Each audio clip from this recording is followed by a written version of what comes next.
friends, 'cause they keep the germs away. So I'm healthy and I'm safe.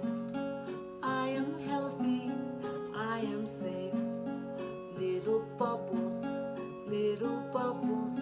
get my hands clean on the double. Soap and water are my friends, 'cause they keep the germs away.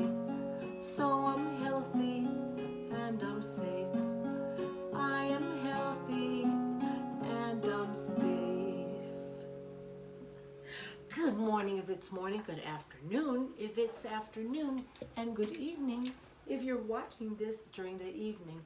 Give me a minute to put my guitar in the corner.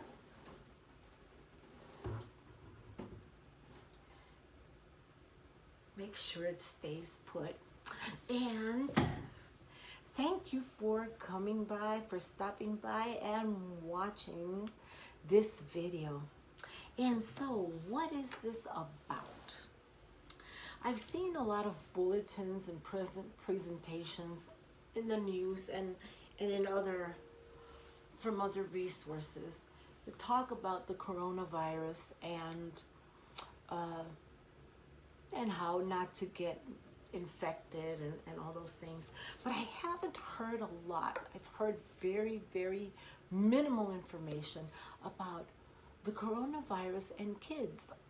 We know the medical part of the deal, but how are we helping kids navigate through this crisis, through this pandemic that they're talking about, when all they know is, I don't have school, but it's different from a snow day because I don't get to go outside and play with my friends. And I don't get to have a play date, and I don't get to visit with any of my friends, and they don't get to visit with me. And everybody around me seems very anxious and scared. So I figured that I'd put together some tips for you. Now, you may ask yourself, those of you who don't know me, may ask yourself, well, what qualifies this lady to give me tips about my kids? All right, so I can tell you that I worked in the field of education as a teacher and then a counselor for 33 years. Started teaching when I was 19, and that's a story for another day, but yeah, I started teaching when I was 19. From the 33 years, I spent 18 years as a school counselor. First, I was a middle school counselor and then a high school counselor. I'd say kind of half and half.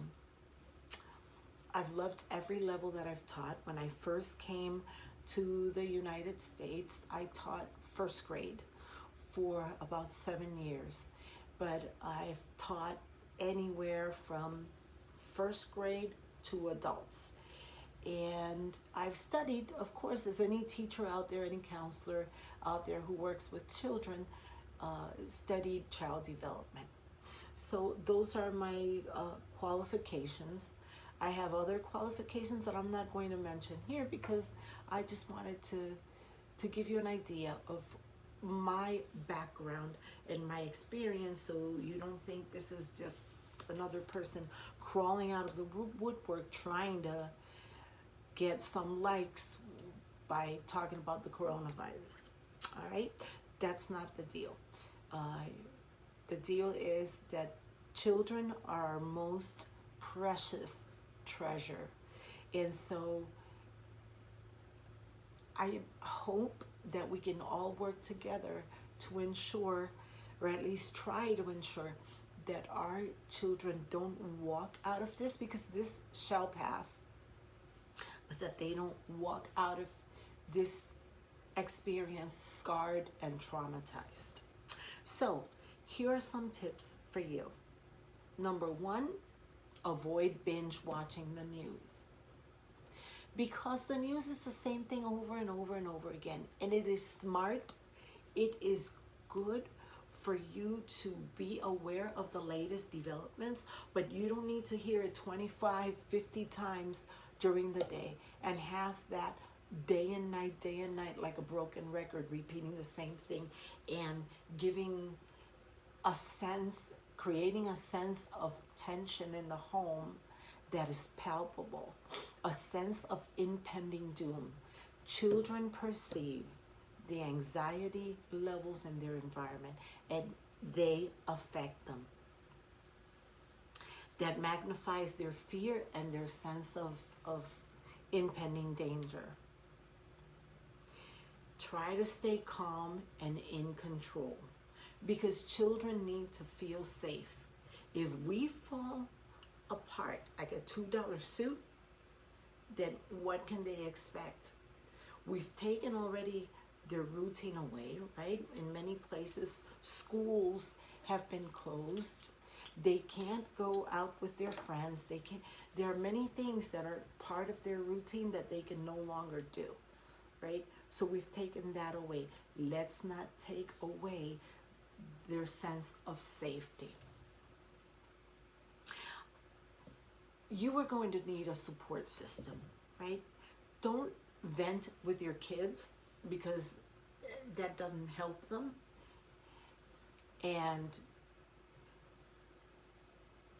But you need some sort of support, because when we find other people who feel the way we feel, who are experiencing the same thing, then we feel validated. And when you feel validated, then you're better able to cope with whatever it is that you're dealing with. So friends, you may not go to another person's house, right? With the social isolation thing, right? Everybody stay at home, but we still have the internet, we still have the telephone, so we can talk, right, to each other. And social media, I can't tell you the amount of videos that people are sending me about, that people have sent me about, this is hair raising, and this is this, and this is that, and this, and I'm not even opening them, because I want to focus on what?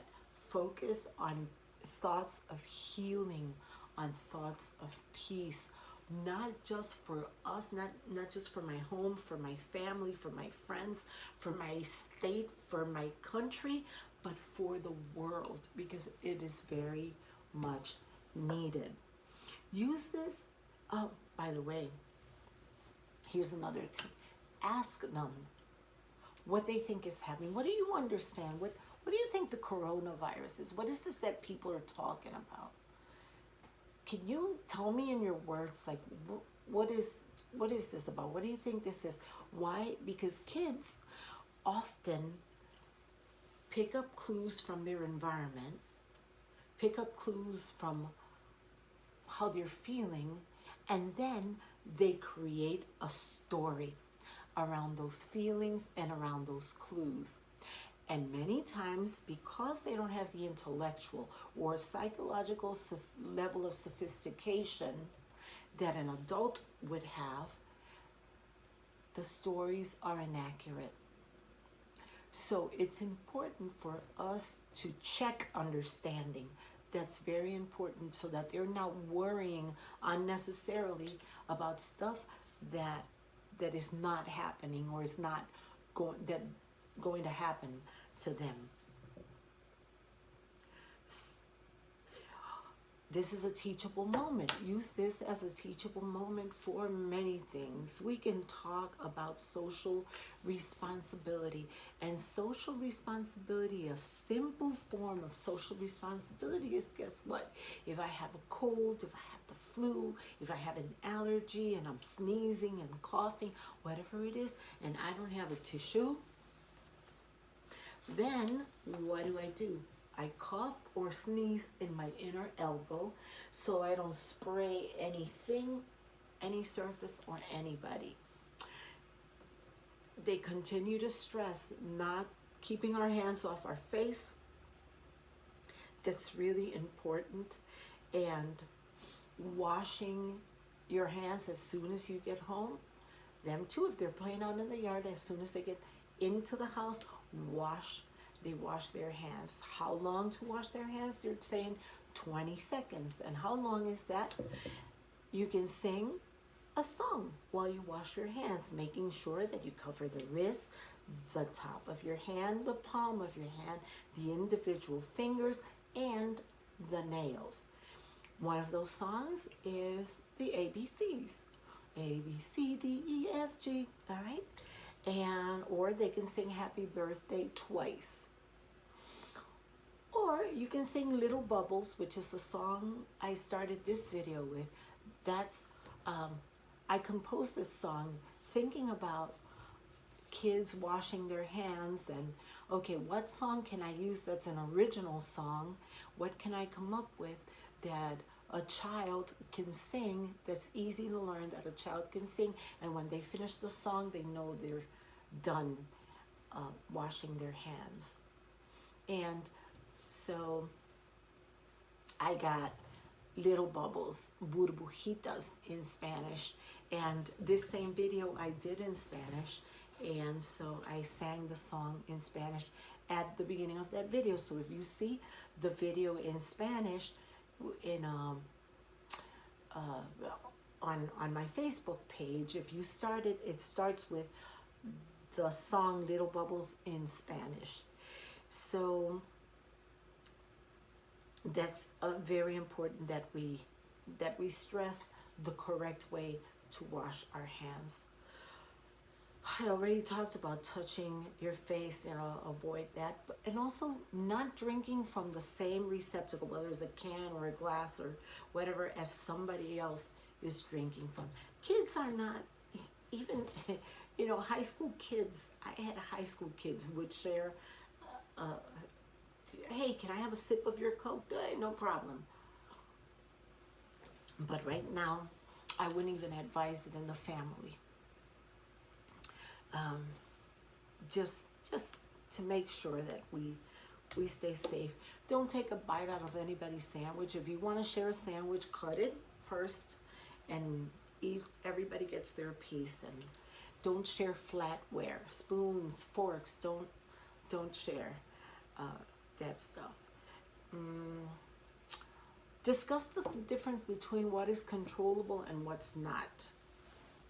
The idea of occupying yourself in what's controllable and not the things that you can't control. You can't control when it comes to this virus, the only thing that we can control are our actions, right? The things that we do to keep ourselves and each other safe. We can't control how the government handles it. We can't control whether there's a vaccine or not. There are so many things that are out of our control. But there are others that are relevant, that are within our control.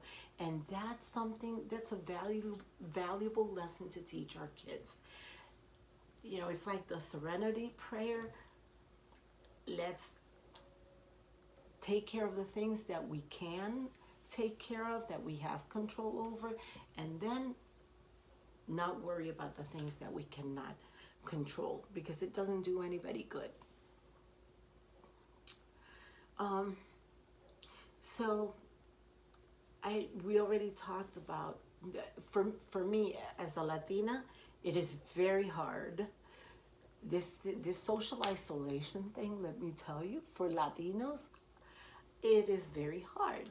Because how do we greet each other if not with a hug and a kiss? And so right now we have to hug people with our eyes and kiss them with our eyes from afar, wink or smile. Give them a warm smile and send the love that way, because right now the hugging, the shaking hands, the kissing is not possible. But we can still show positive regard for people without those physical expressions of genuine positive regard. Let's talk a little bit about schedules. The kids, at least here in our state, they're out of school. But the big difference, it's not like a snow day where, okay, there's a snow day, now we're going to go sledding, or we're going to have a play day, we're going to visit a friend, or a friend is going to visit us. It's very different because they're stuck. If we're following the directives of the experts, and I hope we all are, then everybody is home. And so they're experiencing a loss of some sort. I'm going to talk about that in a little bit, but right now I just want to emphasize that it's good to have a structured schedule where, you know, they get up at a certain time. I'm not telling you to get them up at 7 o'clock in the morning or 6 o'clock in the morning because they have a 7 o'clock bus to catch. No, you can give them a break, but try to make it so that they have a schedule for when they get up, when snacks are lunch, when they take a bath, when it's playtime. Very, very important is studying. Now, the kids were supposed to have school on Monday, and then they decided that schools weren't going to be open on Monday in many districts. So the kids didn't get the packets that teachers were already working on. So your child might tell you, I don't have homework, I don't have anything to do. Okay, then have them practice reading. Have them read. Have them read out loud to you. Have them practice the multiplication tables. Have them, just so they stay in the habit of studying, because that's not going to harm them. That's going to help them. If you're watching a movie with them, ask questions. Well, what do you think while the commercial comes? If there's a commercial, or if you're watching Netflix or whatever, stop the movie and ask, well, what do you think is going to happen next? Well, wait a minute. What did he do first? First, he did what? Okay, and then second, guess what? The sequence of events, right? Making inferences. All those are skills, are everyday skills that you don't need directions from a teacher to practice. It's important. Okay, and I talked about play, and I also talked about bedtime. To have a set bedtime.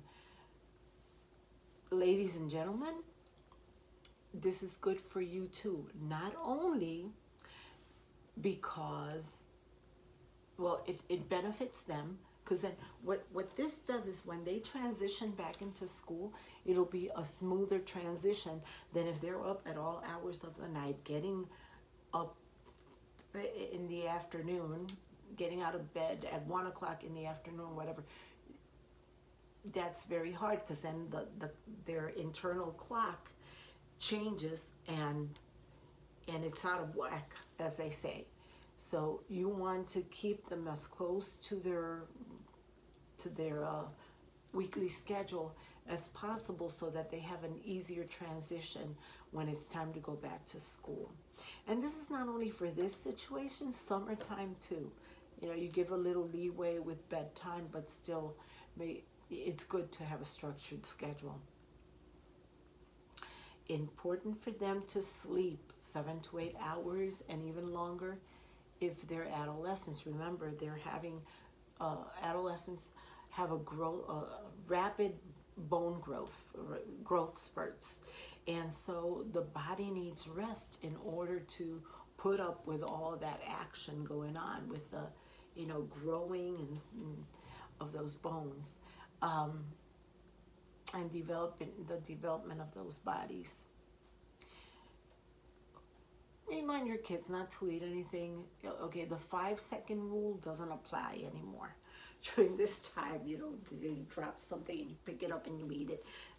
5-second rule, no, that rule is not in place right now if we want to stay healthy. Now, you might want to assure them that this will pass, that it's okay to feel scared, that it's okay to have questions, and it's okay to come to you with their questions as many times as they need to. And you'll be willing to talk about things with them. How do you describe this virus to them?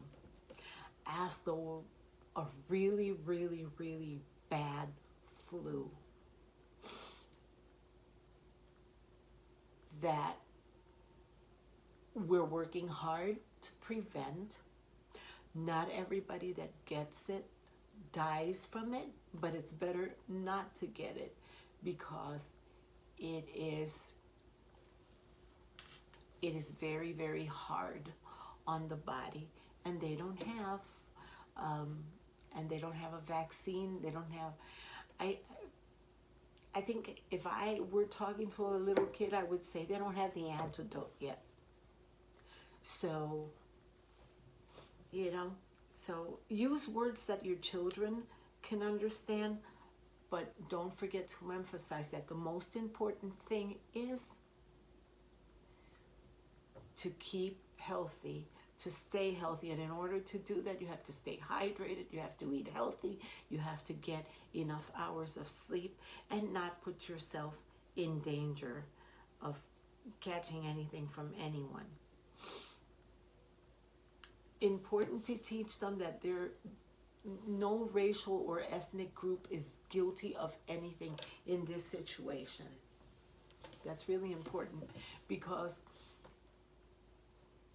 we don't want this to become an opportunity to hate on any racial group or any country or any. That is not relevant. We're all in the same boat. This thing is all over the world. Okay? So we need to support each other and send positive vibes to each other and healing prayers instead of hating on anyone. Remind them that the virus is bad, but that people who get sick, they're not getting sick because they're bad. So, there's a difference between. I used to say, I remember my interview when I first interviewed for my counseling position. I said that you have to separate the behavior from the child. That a child may behave badly, but that doesn't make them a bad child. And it's like this with the virus. A person may be sick. That doesn't make them. They may have the virus, but the virus is bad. But that doesn't make them a bad person. And once more, remember that what I said about the loss. They're experiencing a loss, and for children and adolescents, that shows up sometimes in excessive fear, in rage, in misbehaviors of some sort, sadness, anxiety. So let's not let them use that as an excuse to cross the lines, but let's be patient and tolerant and guide them gently because they're going through something right now. They have no control, and I'm sure many of them don't understand fully with what all this that's going on means. It depends on you in great part that your kids don't walk out of this scarred and traumatized by this experience. Let's make it a growth experience, that we as a family faced it together and we loved each other even more after the experience, and we grew stronger, not weaker. I hope these little tips helped you. If you have any questions or any comments, go ahead and write me. You can message me privately, or you can, if you have questions, you can just put them in the comments and I'll be glad to answer them. Remember, this is an opportunity for you to allow that divine light that is in you to shine wherever you are. And home is a great place to be with your family. Keep safe. I wish you health. I'm praying for everyone's health and well-being. I love you all. Thank you for stopping by, and good night, morning or afternoon, whenever you're watching this. Ciao.